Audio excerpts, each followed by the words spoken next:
Una extraña, psicológica, pero interesante historia que le hace un muy oscuro elogio a todo lo que nosotros amamos, la lectura. Los aerostatos de Amélie Nothomb. Bueno, mi gente, bienvenidos a Bibliotequeando, como siempre su anfitrión, Ricardo Lugo. Para los futuros miembros del Club de Patreon, este mes vamos a discutir el libro Un Mundo Conocido, que es un libro de un antiguo esclavo en Estados Unidos que se libera, compra su libertad, consigue su libertad y después compra esclavos, se convierte en esclavista. Y ese dilema moral y es una historia muy interesante, un ángulo diferente a lo que fue la esclavitud en Estados Unidos. Discutiremos ese libro ya el 29 de diciembre, finales del año, en el Club de Patreon. Información como siempre en el enlace del podcast, @bibliotequeando en las redes. Bienvenidos a este espacio donde se aprende literatura, historia, cultura a través de los libros, a través de la pluma de estos grandes autores y pensadores. De esos grandes autores tenemos hoy a Amélie Nothomb, esta autora que a mí siempre me ha dejado ambivalente. Me gusta, no me gusta, porque ella escribe mucho. Tiene tantos libros que a veces hay unos que no encajan conmigo, por supuesto, cada quien tiene su gusto. Pero ella ha escrito un libro, ella es belga. Ella ha escrito un libro desde 1992 todos los años. Así que tiene más de 30 años publicando un libro al año. Este fue publicado en el 2020. Me gustó muchísimo, porque es una obra que nos va a recordar el amor por la lectura, las grandes obras, la importancia de la literatura, y en el proceso habrá una oscura historia en el medio. Y ella como autora, como siempre, a dar contexto antes de empezar el resumen, ella como autora, ella me recuerda un poco a Mark Twain. Ella puede hablar, y lo hace muchas veces en sus obras, con un lenguaje más, quizás elocuente, un léxico más elocuente. Pero como tiene tanto humor negro, vamos a ver palabras fuertes en esta obra, que, voy repito, no son mis palabras, son de la autora. Tiene elementos de obra satírica en sus distintos trabajos. Entonces, no hace esto que utiliza quizás obras shakespearianas en ese aspecto, de que en una obra de Shakespeare todos los personajes hablan como si fueran de la aristocracia, ¿no? Con este lenguaje bastante avanzado. En la vida real no es así. Y Amélie Nothomb tiene ese, para mí, muy buen elemento coloquial en su escritura. Y es una mujer, por si acaso, miembro de la Real Academia de la Lengua y Literatura Francesa en Bélgica. eh, Muy inteligente, muy elocuente. Pero cuando el personaje necesita ser, digamos, falta un mejor término, más básico en su manera de hablar, ella lo aplica de esa forma. Y vuelvo, repito, es una enferma en cuanto a la escritura, se para todos los días a las 4 de la mañana para escribir. Perro ladra, el pájaro vuela, el escritor escribe. Y con eso espero que les guste esta historia para que puedan leer algún otro libro de la autora. Empecemos con este libro, Los Aerostatos, que va a ser una obra muy interesante, extraña.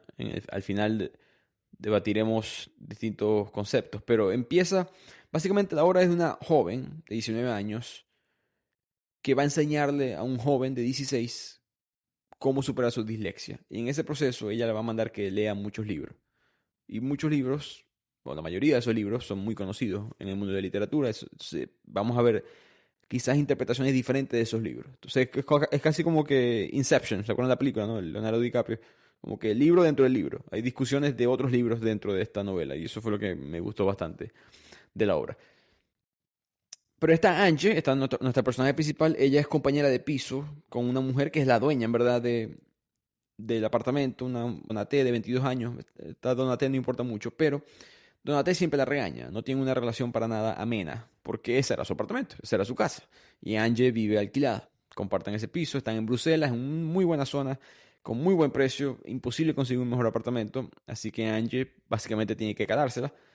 Y hay una frase que ella dice: aquí yo tenía mi habitación propia. Virginia Woolf estaba en lo cierto. No hay nada más importante. Para los que no han leído Una habitación propia de Virginia Woolf o no saben a lo que se refiere, episodio 46 en el podcast si les interesa, pero rápidamente, Virginia Woolf escribe este ensayo muy famoso, que ella se hace esta pregunta: ¿dónde están las mujeres de la historia? ¿No? Si yo voy para la sección, ya estamos en la Inglaterra de su época, si vamos a la biblioteca y quiero buscar información sobre las grandes mujeres de la historia, ¿dónde están? Hay muy pocas, y las pocas que están son parte de la aristocracia.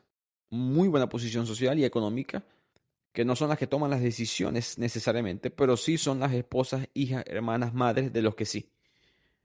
Y ahí Virginia Woolf se da cuenta, claro, estas mujeres tenían su habitación propia, tenían su espacio socioeconómico para ellas mismas. en el cual podían ejercer este poder que ha sido restringido para los hombres. Y Angie, en este conflicto con Donate, se da cuenta que Virginia Woolf estaba en lo cierto. Nada más importante que tener tu propio espacio. Pero volviendo a la obra, Angie estudia filología y consigue un anuncio de alguien que quiere que le enseñen a superar la dislexia a un niño de 16 años. Ella acepta, va a la entrevista y le empiezan a hacer preguntas, que por qué estudia filología, todo esto, y ella, bueno, la ciencia del lenguaje requiere un profundo conocimiento del latín, del griego antiguo. Y el padre de este joven es el que está entrevistándola a ella. Pero ¿por qué elegiste estudiar eso? Y ella dice, bueno, porque Nietzsche fue filólogo antes de ser filósofo. ¿Es usted nietzscheana? Y ella dice, nadie es nietzscheano, pero es el mejor para inspirar. Que me gustó esa frase porque Nietzsche es un provocador, ¿no? Intelectualmente. Él es mucho más efectivo como una chispa que va a encender tu introspección en comparación a un filósofo que te va a ofrecer respuestas definitivas.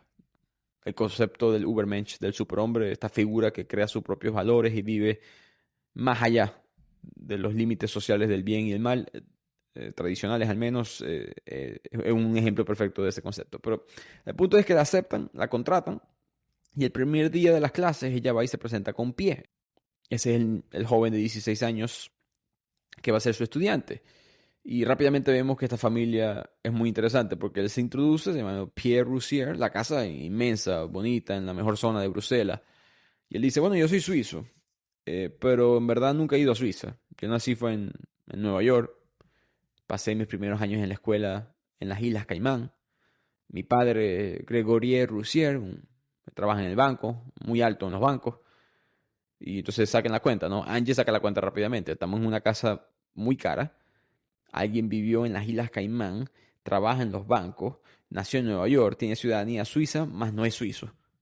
Tiene que ser de una familia con mucha influencia financiera. Las Islas Caimán, para los que no lo saben, es el centro de esconder dinero para los billonarios y no tener que pagar impuestos. Entonces Angie rápidamente decide, bueno, yo no voy a hacer más preguntas sobre el padre, ni su pasado, ni nada.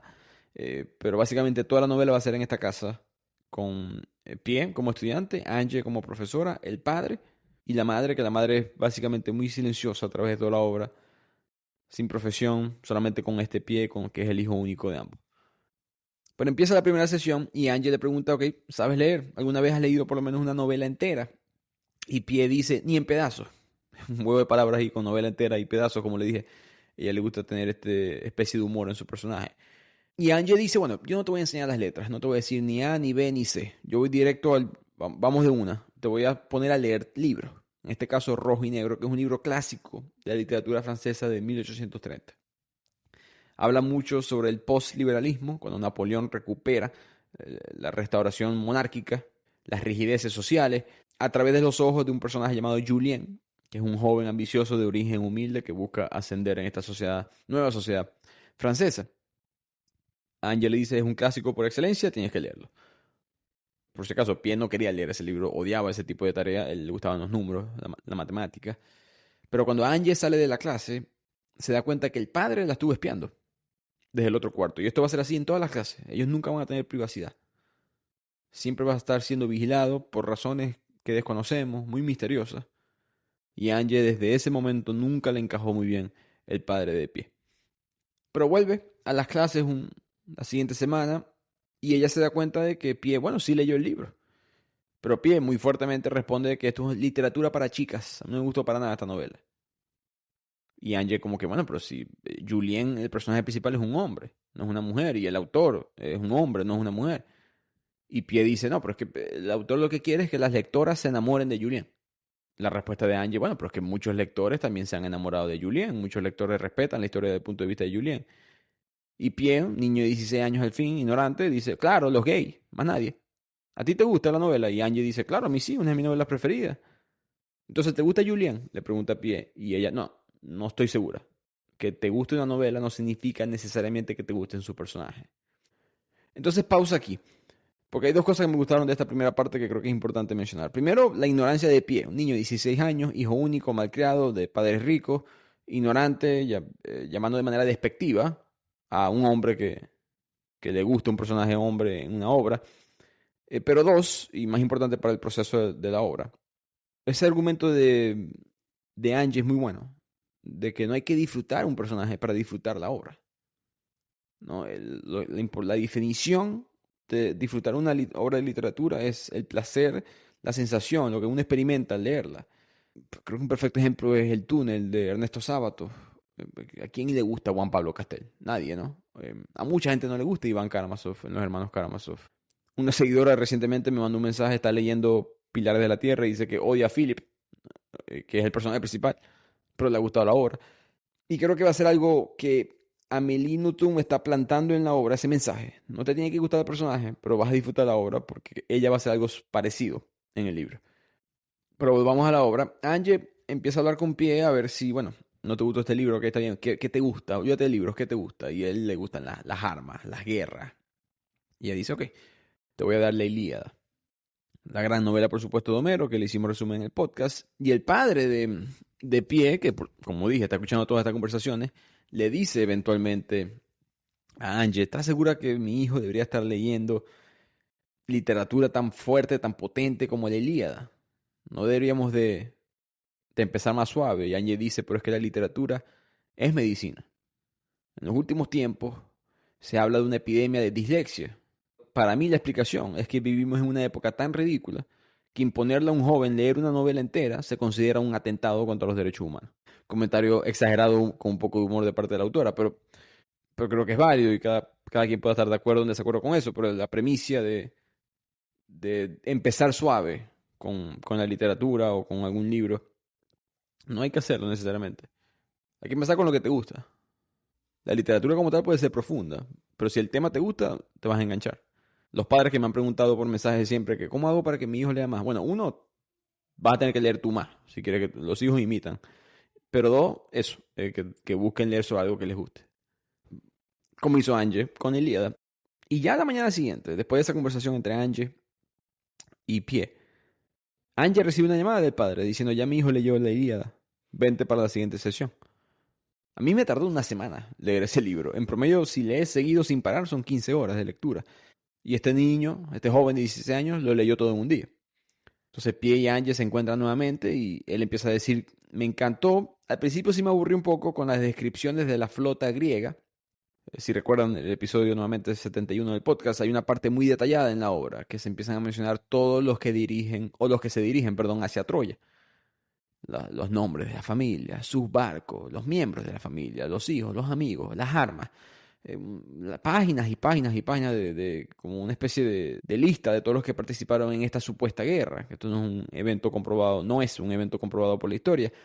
Y Pierre dice, para mí el autor estaba dándole las gracias a sus patrocinadores. Y yo no, eso es algo que va a pasar mucho en esta obra. Hay interpretaciones que quizás nunca habías considerado fuertemente. Yo no había pensado en eso. Que al final de cuentas esta guerra de Troya es inventada. Y Homero, o las distintas versiones de autores, lo que sea, que no estamos claros si Homero escribió esto o no, pero si Homero escribió esta obra, él tuvo financiamiento y él simplemente le dio las gracias a todas esas personas mientras él escribía esta gran obra de la literatura clásica.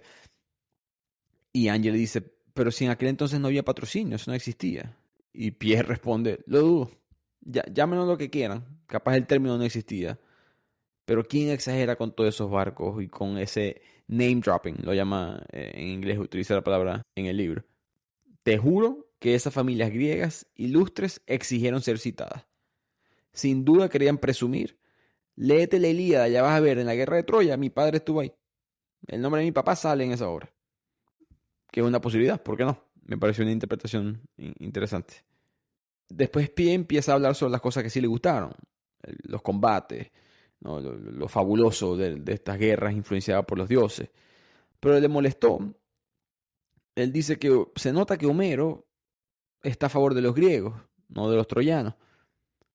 Y Ángel le responde, bueno, Homero es griego. Y Pie dice, bueno, pero yo no soy troyano y estoy a favor de los troyanos. Los griegos son unos cabrones, unos desleales, los odio. Como dije al principio, voy a utilizar las palabras del libro para mandar el mensaje correctamente. Continúa Pie. A los troyanos, en cambio, yo los aprecio, sobre todo a Héctor. Recordemos, Héctor es el que va a pelear con Aquiles, 1-1 al final de la obra. Y Ángel le pregunta, ¿qué es lo que te gusta de él? Bueno, él es noble, es valiente, tiene algo en común conmigo, que es asmático. Y Angie dice, en ninguna parte de la Ilíada sale que él tiene asma. Pierre responde, no, pero la descripción de la crisis que él sufre no me engaña a mí, yo reconozco los síntomas. Angie se queda escuchando y lo sigue desafiando, como que, ajá, y Ulises, ¿no te gusta Ulises? El sabio de la obra, que va a ser el personaje principal, por supuesto, en la Odisea. Y ahí Pie explota, dice, es un mal bicho. Esa jugada del caballo de Troya es una infamia. Y Angie, bueno, pero es la guerra, ¿no? Todo vale. ¿Qué tiene malo esa movida inteligente del caballo de Troya para derrotar a los troyanos y poder penetrar estas paredes impenetrables de Troya? Pierre responde, no importa. En esa época, aún sin convención de Ginebra, como lo hay en la modernidad, habían códigos de comportamiento. Los troyanos tenían razón. Y Aquiles, ¿no te fascinó? El peor de todo, una caricatura del guerrero americano. Se va cargando enemigos sin la más mínima sombra de problema de conciencia. Le resulta inadmisible que maten a uno de los suyos, ¿no? A Patroclo, cuando lo matan, a su mejor amigo, él le resulta un caos psicológico, se siente insultado que alguien se atreva a asesinar a su mejor amigo. Pero ¿cuántos mejores amigos troyanos ya no había matado Aquiles durante toda esta guerra, sin mencionar los otros soldados griegos? El libro de Homero nos quiere hacer creer que la profundidad de su amistad es conmovedora. Y no, los troyanos también tienen mejores amigos. Y con eso termina esa conversación con Ange diciéndole, Pie, has leído la Ilíada como nunca antes alguien la había leído.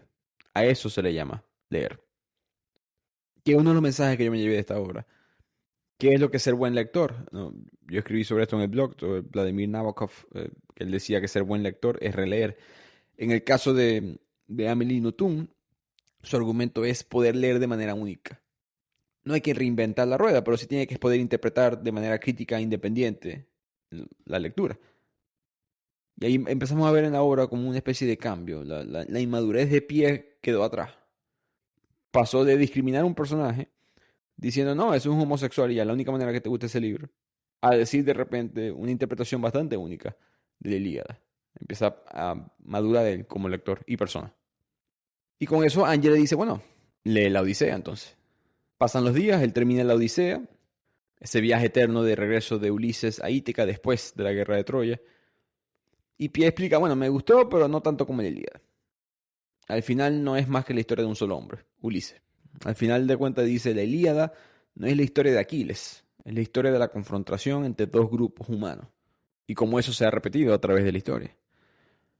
Y Angie nota como un tono de resentimiento o como de rechazo nuevamente hacia Ulises y le pregunta, ¿qué es lo que le reprochas a Ulises?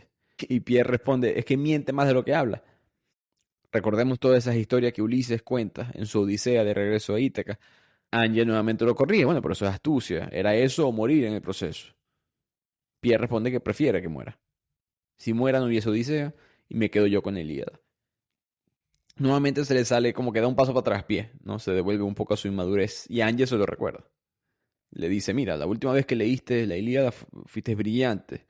Y ahora me estás saliendo con estos comentarios. Me parece que la Odisea es un libro bastante emotivo. ¿No te gustó cuando Ulises regresa a Ítaca y es reconocido por su viejo perrito? Y Pie, no me llamó para nada la atención esa parte. Además que un perro no vive tanto tiempo. Que es verdad, porque fueron como 20 años que Ulises está fuera de Ítaca. Entonces a Pie no le encajó la Odisea. Eh, la Odisea en verdad es la primera aventura de la historia, de la literatura. Es muy fantástica, es el primer registro por escrito de las leyendas de las sirenitas, por ejemplo, de las sirenas en el mar y su poder macabro.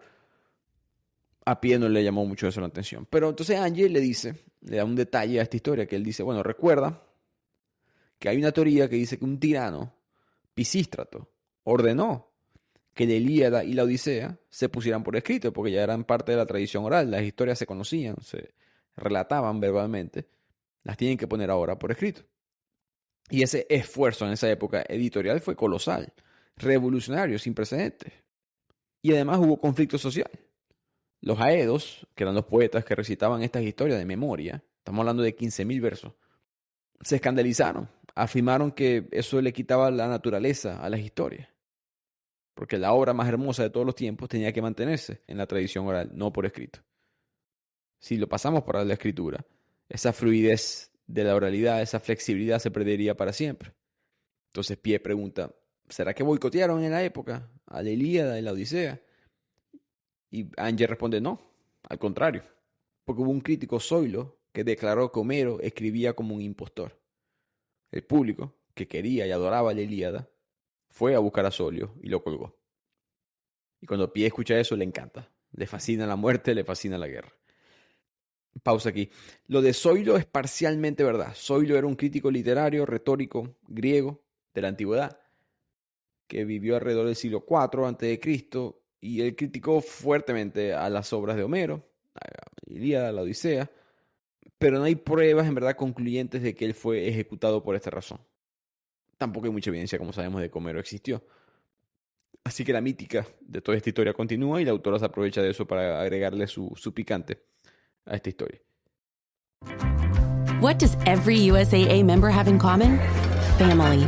We're one big family who supports the military community and their eligible families. And if you, your parent, or spouse served, you could join our family and save big on auto insurance. Visit USAA.com/join today to check your eligibility. Membership eligibility and product restrictions apply and are subject to change. USAA means United Services Automobile Association and its affiliates, San Antonio, Texas. What if an appliance emergency didn't have to be? If your appliances suddenly decided they were done, don't stress. Best Buy has you covered with a wide variety of major appliances from trusted brands, in stock and available now. So you don't have to worry about laundry piling up, refilling the fridge, or that big dinner party you're hosting. Because Best Buy has the knowledge and expertise to get you the right appliance for your home. Learn more at bestbuy.com. Best Buy. Imagine that. This message is brought to you by Abercrombie Kids, your place to shop everything they need for a summer full of memories. Kids can never have too many shorts and tees, and Abercrombie Kids has endless options. Planning a water park or beach trip? Get them new swim with next-level comfort. Summer's calling. Answer with Abercrombie Kids. Shop in-store, online, or in the app. Pero en este proceso de ya 3 libros se cura Pie. Ya no es disléxico. La misión se ha terminado. Él queda asombrado con su avance, está curado, pero no quiere despedirse de Angie porque ella ha logrado despertar este interés que ahora él tiene por la literatura. Y Angie, que además necesita el dinero, dice, bueno, continuemos entonces con las sesiones para ir perfeccionando tu lenguaje. Cuando Angie vuelve a la segunda sesión, ella conoce por fin a la madre. Nunca, ni siquiera nosotros como lectores, habíamos visto a esta madre. Y ella, por fin la conozco, señora, mi hijo me ha hablado mucho de usted, que es mentira. El hijo nunca había hablado de ella. Y poco a poco ella se da cuenta que hay problemas en esta relación, que la madre se ve bien falsa, colecciona objetos de porcelana, pero no hace nada con ellos, es solamente para las redes. Y cuando Angie va para la siguiente clase, ella quiere hablar de esta dinámica familiar con Pie, un poco más, ¿no? Ya sabe que la tarea deja de ser tan importante como lo era anteriormente, ahora que está curado de la dislexia. Y le pregunta por su padre, por su madre. Y recordemos, Pie no sabe que su padre lo está espiando. Angie sabe, pero Pie no sabe. Y él dice, mira, mi padre no es ni un estúpido, pero yo lo desprecio. No podemos hablarnos sin gritarnos. Y mi madre no es mala persona, pero ¿qué puedo decirte de una mujer tan estúpida? Yo tenía 8 años cuando comprendí que ella era imbécil. Y tenía 12 años cuando supe que mi padre era una mala persona. Así que empezamos a entender mejor que esta familia no es para nada unida. Da la sensación que esto es un hombre corrupto de los altos sistemas financieros de Europa, con el estereotipo de una mujer esposa que cumplía su puesto, cumplía su lugar, se veía bien en las redes, se veía bien para la foto, pero no tenía el aporte como esposa ni madre, en verdad, a la familia. Por supuesto, este padre tampoco tenía su aporte como esposo o padre. Y Pie está como en el medio, como hijo único. Por lo tanto, Angie es como una especie de salvación para él. Él se empieza a sentir atraído hacia ella. La ve a ella como algo diferente, como algo mucho más humano que le faltaba. En parte por ella y en parte por las literaturas y la lectura. Y con eso, la siguiente lectura que Angie le manda a Pie es La Metamorfosis de Franz Kafka. Porque como dice ella, cada adolescencia es una versión de este libro. Episodio 36 para los que lo quieran escuchar. Porque la pubertad, dice Angie, tiene mucha guerra, mucho darwinismo. Era sin duda un error de la evolución, así como lo es la inflamabilidad del apéndice. Entonces, con esta adolescencia de Pie, que parece una pesadilla, ella sentía que era bueno que él pudiera leer esto. Pero Pie lee el libro, un libro corto, y responde, para mí esto no es un libro sobre la adolescencia. es un libro sobre el destino reservado para el individuo de hoy. Verse reducido a enterrarse como un gusano herido, una cucaracha a merced del primer predador que aparezca. Es decir, de casi todo el mundo. Eso no está reservado para los adolescentes, eso es una historia de todo el mundo hoy en día. Angel le responde que es válido su argumento, que lo que a ella le gusta de la metamorfosis es que esa maldición que le cae a Gregorio, el personaje principal de la obra, que se despierta un día como un insecto, a él nadie le dice todo se va a arreglar. Nunca hay esperanza en la obra, y en efecto nunca se arregla.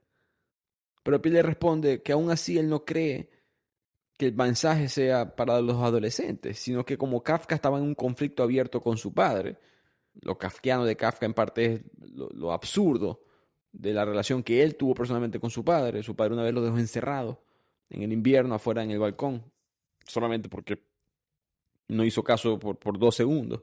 Ese rechazo que Kafka sufrió no es exclusivo en verdad de la adolescencia. Por supuesto, algo mucho más frecuente en esos años. Pero la realidad es que yo, dice Pie, lo que yo odio de mi padre no es su paternidad, no es que sea mi padre, sino es el destino que me propone. Una herencia que simplemente va a pasar de generación en generación mientras esperamos la muerte. Y ni siquiera una muerte instantánea, sino arrastrando esta larga angustia de vivir como una cucaracha herida, antes de eventualmente terminar aplastado. Y Angel le pregunta, si tu padre en verdad quiere eso para ti, ¿por qué me contrató? Y él dice, por estupidez.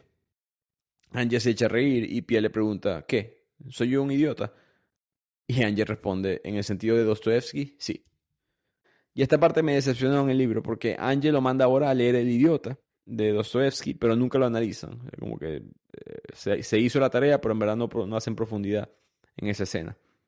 Pero para los que no saben de qué trata el libro, no le he hecho episodio, pero es el príncipe Mishkin, que es un hombre con un carácter tan transparente, tan carece de malicia, que es visto por los demás como un idiota. Y en medio de esa obra, de la aristocracia rusa, Dostoevsky presenta la idea de que esta bondad absoluta es vista como una debilidad en esta sociedad que valora la astucia, el poder, la riqueza. ¿Qué hubiese interpretado Pie? Me hubiese gustado saberlo, ¿no? O mejor dicho, que hubiese interpretado de una manera diferente a Amélie Nothomb sobre ese libro, hubiese sido interesante. Y de aquí la obra pasa como a explicarnos un poco sobre Angie, sobre su lado personal. Ella, recordemos, tiene 19 años y de repente el profesor de la universidad, de 50, le dice que está enamorado de ella. Y era la primera vez que alguien le decía eso a ella, de cualquier edad. Y después de varios, como que ella se siente incómoda, pero a veces cómoda, y se siente como que halagada, pero insultada. Poco a poco ella cae como en una especie de relación con este profesor, que va a ser como, para mí como una especie de metáfora de que ella ya es una mujer y Pie es un adolescente que le gusta a Angie, recuerden. Y como que hay esta distancia entre ambos. Pero volvamos a las clases como tal. Pie le dice, ayer hice algo increíble. Leí un libro por iniciativa propia. Leí El cuerpo, de Raymond Radiguet, que es una historia de un chico de 16 años que se acuesta con una chica de 19 años. Entonces, obviamente, a Pie le gustó porque, uno, era un cuento de amor sin lo sensible, sin la parte romántica que a él no le gusta.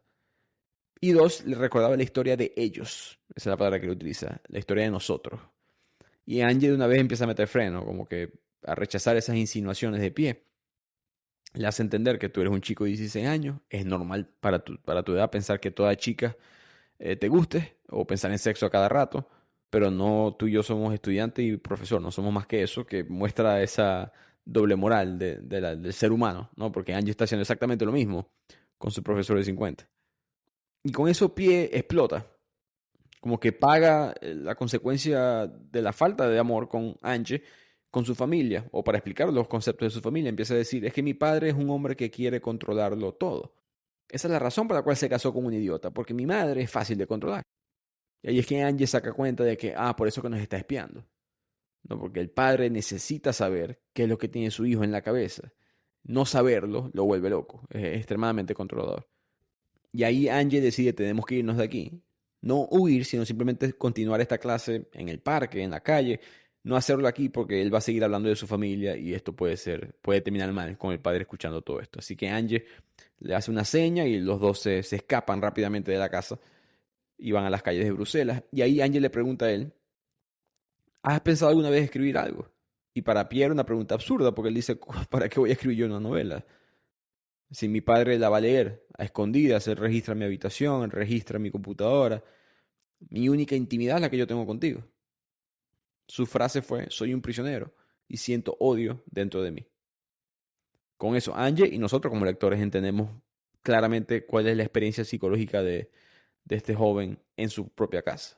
No tiene su privacidad y conectando los puntos con el principio de la obra, tampoco tiene una habitación propia, en este caso para él. Pasa una semana y Pie y Angie no se ven por mucho tiempo. La siguiente obra es La princesa de Cleves, una obra de las obras favoritas de nuestros personajes, de Angie. Pero es una historia de amor. Pie cada vez que lee sobre amor, lo que hace es conectar el libro con ella. Continúa insinuándose. Le pregunta a Angie, ¿por qué no podemos ser más que amigos? Cuando tú llegas aquí, a mi casa, a mi cuarto, la vida es como que se me cambia, se me marcha, se me apaga todo el dolor que yo siento. La conclusión a la que llega Angie es que Pie, este joven consciente del drama que está viviendo, no está consciente de que su amor en verdad no es amor, sino que es un grito de ayuda. Para él, enamorarse de ella era como suplicarle a la realidad que se interesara a alguien por él. No de la manera en que lo hace su padre, que era para controlarlo, ni tampoco de la manera de su madre, que simplemente pareciera ignorarlo. Y con eso llegamos ya a las últimas páginas de esta historia, que es que Pie quiere que las clases sean en un parque, en el bosque, donde haya más privacidad. Por supuesto, con la intención romántica, pero también para quitarse ese peso de encima de su padre. Y Angie piensa lo mismo. Ella no le interesaba en verdad estar solo con él. Pero sí quería también salirse de la lupa del padre de Pie. Entonces ella le dice a él, negocia con tu papá, yo no voy a hacer nada sin su permiso. Negocia con él. Si él dice que sí, perfecto, que tú y yo podemos tener estas clases en el bosque o donde sea, bueno, la próxima sesión nos podemos ver ahí. Pero por ahora nos vemos la próxima semana en esta casa. Pasa esa noche, Angie vuelve a la casa de Pie. Cuando toca la puerta, Pie le abre. Y ella le pregunta, ¿cómo fue la negociación con tu padre? ¿Qué te dijo? Y él dice, mal. Me fue mal. ¿Cómo que mal? Y ahí Pie la acompaña a ella hasta el despacho de su padre, donde su padre está en el suelo degollado. Angie ve toda la sangre, el cuello totalmente abierto. Tiene que correr hacia la calle y vomitar. Y se sientan ambos en los escalones de la casa, de esas casas europeas que tienen unos escalones para subir a la puerta principal. Entonces él se le acerca a ella y le empieza a explicar todo y lo explica con una calma, con un tono totalmente relajado, diciendo, bueno, mi padre estaba sentado en su despacho, en su oficina, y yo estaba con él. Yo le estaba explicando que quería empezar a salir a pasear contigo, que me dieras clases fuera de esta casa. Él se obstinaba, me respondía que no, ni siquiera me miraba a los ojos, simplemente me decía que no. Y en un momento dado, en la oficina con mi papá, yo de repente me di cuenta que él tenía un espejo, pero el espejo no tenía mercurio, en otras palabras, no era un espejo. Si colocabas tu cara cerca del espejo, te dabas cuenta que era una ventana. Y esa ventana daba a mis clases privadas contigo, a mi cuarto. Las palabras son, ese cabrón nos observaba durante las clases. Ahí fue cuando exploté, agarré las tijeras, me lancé sobre él y lo degollé. Angie, por supuesto, está en shock, tratando de procesar todo esto. Y lo único que se le ocurre responder es que hay que llamar a la policía. Que tú te podrás explicarte ante un tribunal, que podemos explicar que tu padre era un hombre abominable, que estaba siendo abusado de una manera u otra. Y Pierre responde, sí, eso tiene sentido y sería un buen argumento, legalmente hablando, para mi padre, pero para mi madre no. Y yo también la maté a ella. Lo hice por su propio interés, por si acaso. Ella no habría soportado ver a su marido así. Entonces yo llegué y con las mismas tijeras que degollé a mi padre, degollé a mi madre. Angie, que piensa que había conseguido respiro, se vuelve a hundir y lo trata de convencer nuevamente que hay que llamar a la policía. Que tú eres menor, que tienes derecho a un trato especial, que tú todavía puedes tener un futuro. Y Pierre le responde, no, tranquila, yo voy a huir. Yo transferí dinero de la cuenta de mi padre a la mía. No tienes idea de lo rico que soy yo ahorita.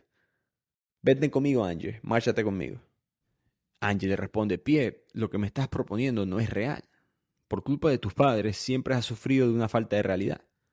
Y este doble crimen es la expresión de ello. Y es muy interesante como Angie está enfrente de un asesino que acaba de matar a 2 personas, que eran muy cercanas a él. Pero ella nunca siente miedo de que Pierre le haga algo a ella. Hay una especie de confianza entre ambos en esta conversación. Pierre le responde, es que tú me cambiaste. Gracias a ti yo soy lector. Yo toda la vida voy a leer grandes libros y nunca olvidaré quién me enseñó a apreciarlos. Angie solamente escuchó esas palabras en silencio y no se atrevió a responder lo que pensaba, que era que sin tu padre, al que mataste, nunca nos hubiésemos conocido. Angie continúa en silencio y eventualmente Pie le dice, tú no estás enamorado de mí. Ella le responde que no, que lo quiere mucho, que lo aprecia, pero hasta ahí. Esto no es amor. Te confundiste en cuanto a eso. Pie simplemente responde, bueno, te echaré de menos. Angie finalmente se despide por última vez de Pie. A lo que llegó a su casa se echó a llorar, quebró. Por supuesto, hay una pequeña parte de ella que estaba con un dolor de más nunca ver a ese joven con el que ella disfrutaba darle clases y discutir estos temas de los libros. Pero además, ella sentía una culpabilidad profunda como absurda de lo que había sucedido. Ella nunca le dio el arma del crimen, pero ella siente que le dio el arma literaria para hacer lo que hizo. Todo gran texto te da moralidad, te da ética, te da lógica a atrocidades, a crímenes. No era mi intención, pero se dio cuenta que había pavimentado el camino hacia el infierno. Y con ese pensamiento ella continúa su vida. Nunca se encontraron rastros de Pie, nunca se supo qué pasó con él. La policía hizo público un comunicado. Un testigo reportó que sentado en la escalera afuera de la casa hay una chica joven sentado con este adolescente, con Pie. Y ese comunicado está en televisión. Y lo está escuchando Donatella, la compañera de cuarto de Angie. Y Donatella le dice a Angie, ¿esa no serás tú por casualidad? Y Angie responde, no, yo soy mucho mayor. La novela termina con las palabras de la autora diciendo, la juventud es un talento. Se necesita tiempo para adquirirla. Muchos años más tarde, por fin me convertí en una persona joven. Lo aprendí del doble crimen de Pie. Y ese fue el final de la obra. Interpretemos entonces lo que vivimos en estas últimas escenas. Primero, a través de la obra, esa relación de Pie con Angie es una especie de refugio emocional, psicológico para él, ¿no? Es el único lugar donde él no se siente juzgado, no solamente juzgado por su crimen más adelante, sino juzgado como persona. Por supuesto, él va a confundir eso con una relación romántica, pero yo lo vi bastante, no me pareció casualidad que al principio de la obra la autora mencionó que Angie quería su habitación propia, que tenía su habitación propia. Esa era más física, más tangible, quizás hasta más económica. Pie tiene lo mismo, esa búsqueda por la habitación propia, pero más psicológica. Pero a veces tener tu habitación o tener libertad o tener felicidad no es un lugar, sino es una persona. Y para él lo era Angie, correcta o incorrectamente. Después hablemos o analicemos un poco más este final, ¿no? Primero, esa frase me encantó. La juventud es un talento, se necesita tiempo para adquirirla. Cuando yo escucho o leo, mejor dicho, frases así en un libro, siempre las subrayo, las guardo, tengo un archivo ahí larguísimo de puras frases de distintos libros. Pero es casi como oxímoron, no tiene sentido, ¿no? La juventud es un talento, se necesita tiempo para adquirirla. La juventud, por definición, no es tiempo, es poca cantidad de tiempo. Pero después ella dice, lo aprendí del doble crimen de Pie. Yo interpreté eso y quisiera escuchar sus opiniones. Pero para mí ella era hasta cierto punto, por supuesto, una mujer muy inteligente, joven, muy inteligente, pero bueno, 19 años al fin, ingenua. Ella está sentada en esas escaleras después de ver al padre de Pie degollado, en parte porque le sorprende, se asombra este nuevo entendimiento que ahora ella tiene de la naturaleza humana. De qué es lo que sucede cuando un hombre o una mujer se enfrenta al lado más oscuro de su psicología contra lo que ellos consideran el enemigo más oscuro de su propia vida, como lo fue Pie con su padre y este aspecto de ser espiado. Ella no vio las señales a través de la obra de que Pie estaba claramente traumado psicológicamente, que despreciaba a sus padres, que no los estimaba para nada, que le gustaban las guerras, que le gustaban las armas, que el único libro que le pareció bueno de verdad, el que más disfrutó, fue la Ilíada porque gente muere en el mismo. Ella no conectó los puntos porque no lo veía. Creía demasiado en la bondad de las personas y no lo vio. Y de repente ahí ella lo ve. Y eso es un proceso de maduración, la cambió ella como persona. Y por eso es que cuando ella está sentada en el sofá con Donatella, con su compañera de cuarto, y Donatella le pregunta, esa chama que está en la televisión que están diciendo que estuvo sentada con ese asesino, ¿esa no eras tú? Y por eso que ella responde, no, yo soy mucho mayor. Ella maduró, envejeció. Literalmente se siente como una persona mayor después de esto, porque adquirió experiencia, adquirió tiempo. No es simplemente una cuestión biológica. Su propia juventud, el haber sido ella ignorante, yo creo que es un sentimiento bastante humano para todos nosotros, ¿no? ¿Cuántas veces uno no mira hacia el pasado de esos momentos que uno se mira a sí mismo en el espejo como que, "Ugh, yo por qué dije eso en esa conversación, yo por qué me comporté así con esa persona", ya sean amistades, relaciones personales, eventos sociales. No te das cuenta de lo inmaduro que fuiste hasta mucho después. Y la juventud es un talento, se necesita tiempo para adquirirla. Así interpreté yo el final de esta obra. Disfruté mucho el libro, como les dije, los análisis de él sobre la Ilíada, los análisis sobre Ulises, sobre Kafka. Me hubiese gustado nuevamente, quedé picado de que no hablaron de Dostoevsky, pero discutieron libros, obras de un punto de vista poco ortodoxo, y eso te lleva con bastante entretenimiento a través de la obra hasta que de repente llega el clímax de este doble crimen, de este doble asesinato. Como les dije, es psicológica, es oscura, es el poder de los libros, el poder hermoso, artístico de los libros, el poder oscuro que también te pueden dar los libros. Espero que hayan disfrutado de este episodio. Nuevamente, el club de lectura de este mes va a ser el libro Un Mundo Conocido. Sigan apoyando el podcast, 5 estrellas, compartiéndolo. Les habló nuevamente Ricardo Lugo, @bibliotequeando en las redes. Nos vemos la próxima semana en Bibliotequeando.